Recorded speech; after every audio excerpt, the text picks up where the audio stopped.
Andito po ako ngayon sa ating first flat at ipagpatuloy ko lang po yung pagtatanggal ng dahon sa ating mga succulent. Hello everyone, ito po si Charching ng Succulent Davao. Welcome sa ating YouTube channel. And for today's video, so heto at andito tayo sa ating first flat and then heto na yung ating mga Adelphii. So yan at tatanggalan ko lang po ng dahon sa ibaba yung ating Adelphii kasi yung ating plant na ito sila ay bagong tanim. So yan at tatanggalan ko sila ng dahon sa ibaba para gumanda, tumibay yung stem ng ating Adelphii. So yan, heto sila ay kakatanim ko lang last week. And then okay naman po yung ating plant. So dito ay maganda po yung nakukuha nilang sunlight from 10 to afternoon. So direct sunlight and then naka-rain or shine yung ating plant. So ngayon ay happy ako dito kasi yung ating plant ay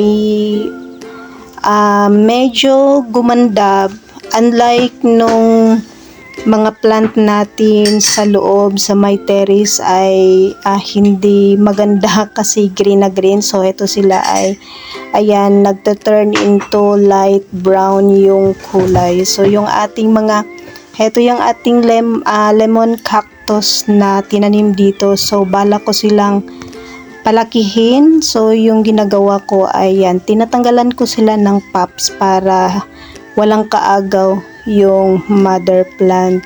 Heto yung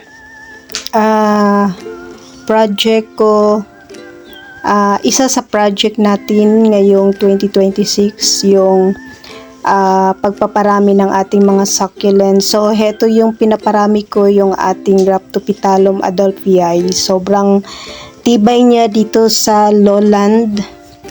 Ayan, sa harapan naman niya ay yung ating mga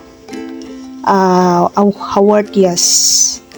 So madali lang lumaki yung aking tinanim na mga succulent dito na part kasi maganda yung area, and then yung soil naman dito ay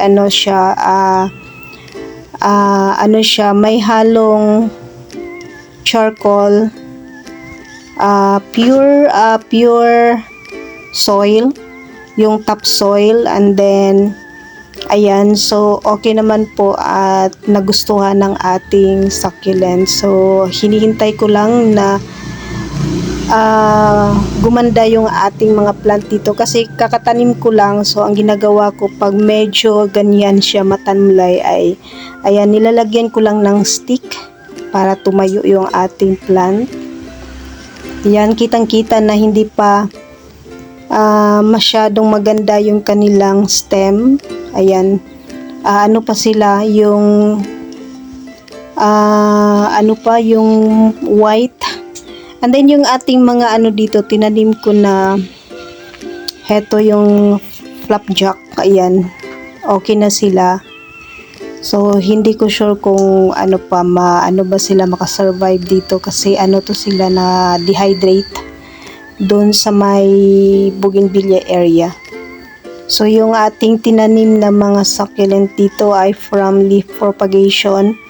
Yung lemon cactus natin ay galing to sa may malaking pot. So tinanim ko sila dito para lumaki yung ating lemon cactus. So plano kong palakihin yung ating lemon cactus para maganda tingnan yung ating garden. So ito at medyo merong nasira lang konti.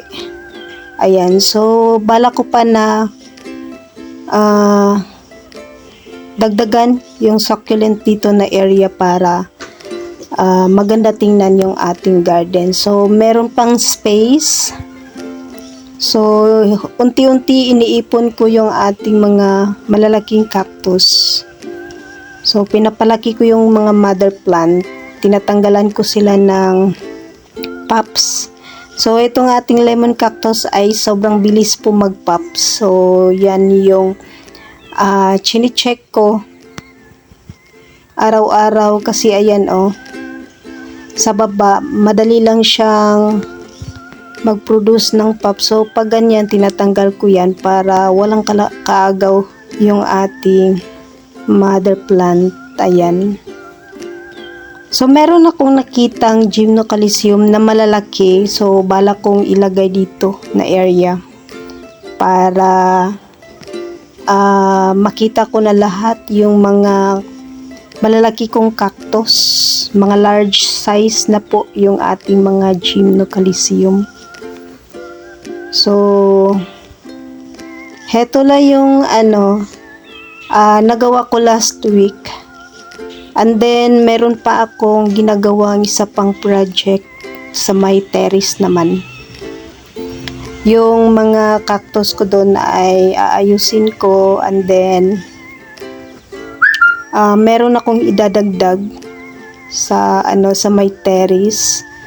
So, yung aking mga leaf propagation, itong mga nakuha nating dahon ay aayusin ko din yung kanilang area. So, medyo marami yung nakuha kong dahon sa ating mga succulent. Galing dun sa bougainvillea area, and then sa may terrace, sa may table, and then dito sa first flat ay medyo marami na. So, yan. At mabilis lang namang magkadahon itong ating ang gusto ko kasi dito, gumanda yung stem ng Adelphii kasi heto yung sobrang bilis na lumaki, and then yung stem niya ay sobrang payat. So, malalaki na yung dahon niya, guys. Yung nakukuha kong dahon ay medyo malalaki na. So, heto sila yung mga leaf propagation natin last year. And then, ayan, tinanim natin sila sa pot, and then dito na area ay parang gusto nila. So, heto, meron pa tayong flapjack. And then, yung ating mga tinanim na hawartias ay medyo malalaki na po. So, soon, siguro mga next week ay update ako sa ating mga nagawang project dito sa ating munting garden. So, yan, at medyo lang, madumi yung ating mga succulent kasi yan, direct sunlight, nasa ground sila. And then, hindi po ako naglalagay ng stone or toppings. Ayan, so yung ating mga cactus na dito na side ay makalat na. So, aayusin natin yan pag meron tayong oras. So, heto yung gusto ko na project ngayong 2026 kasi focus tayo sa natin sa mga succulent. So, yung succulent naman yung paparamihin ko dito sa ating garden.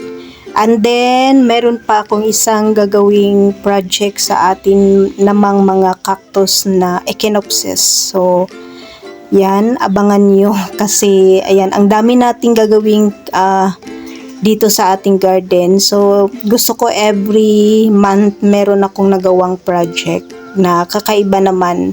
Kasi last year parang puro tayo focus sa nag-focus tayo sa cactus.